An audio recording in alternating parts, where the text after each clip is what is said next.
Hi friends, this is Karthika from Sri Sai Munis TNPC Academy.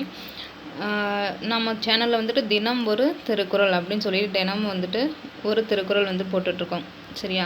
இன்றைக்கி வந்து நம்ம பார்க்க போகிற திருக்குறள் வந்துட்டு அறத்துப்பால் அதிகாரம் 8ல் 6வது பாடல் தான். ஓகேவா? பாருங்கள். அறத்திற்கே அன்புசார் என்ப அறியார் மரத்திற்கும் அஃதே துணை. அறத்திற்கே அன்புசார் என்ப அறியார் மரத்திற்கும் அஃதே துணை. ஓகேவா? அதில் பொருள் பாருங்கள். அறியாதவர் வந்து என்ன சொல்லுவாங்களாம், அறத்திற்கு மட்டுமே அன்பு துணையாக இருக்கும், அறவழியில் செயல்படுங்கன்னு சொல்கிறோம்ல, அதுக்கு மட்டும்தான் அன்பு துணையாக இருக்கும். ஆனால் வீரத்திற்கும் அன்பே தான் துணை அப்படின்னு சொல்லி சொல்கிறாங்க. ஒரு வீரம் இந்த இப்போ நம்ம போருக்கு போகிறோம் அப்படின்னாலும் அதில் வந்துட்டு சில கொள்கைகள்லாம் கடைப்பிடிப்பாங்கள்ல.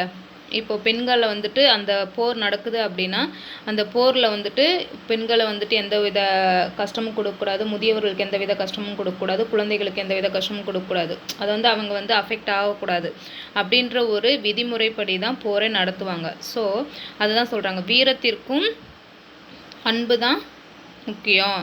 அறியாதவர் தான் அப்படி சொல்லுவாங்க. அறியாதவர் என்ன சொல்லுவாங்க, அறத்திற்கு மட்டுமே அன்பு துணை அப்படின்னு சொல்லி சொல்லுவாங்க. ஆனால் ஆராய்ஞ்சு பார்த்தோம் அப்படின்னா நம்ம வீரம், மரம் அப்படின்னா வீரம்னு அர்த்தம், அந்த வீரத்திற்கும் அன்பு தான் துணையாக இருக்கும் அப்படின்னு சொல்லி சொல்கிறாங்க. ஓகேவா? ஸோ இன்னொரு தடவை பாருங்கள். அறத்திற்கே அன்புசார் என்ப அறியார் மரத்திற்கும் அஃதே துணை. அதோட பொருள் வந்துட்டு அறியாதவர் அறத்திற்கு மட்டுமே அன்பு துணையாகும் என்பர். ஓகேவா? அறியாதவர் அப்படின்னா தெரியாதவங்க. ஓகேவா? ஆராய்ந்து பார்த்தால் வீரத்திற்கும் அஃதே துணையாகும். எது? அன்பு. ஓகேவா? ஓகேப்பா, தேங்க்யூ.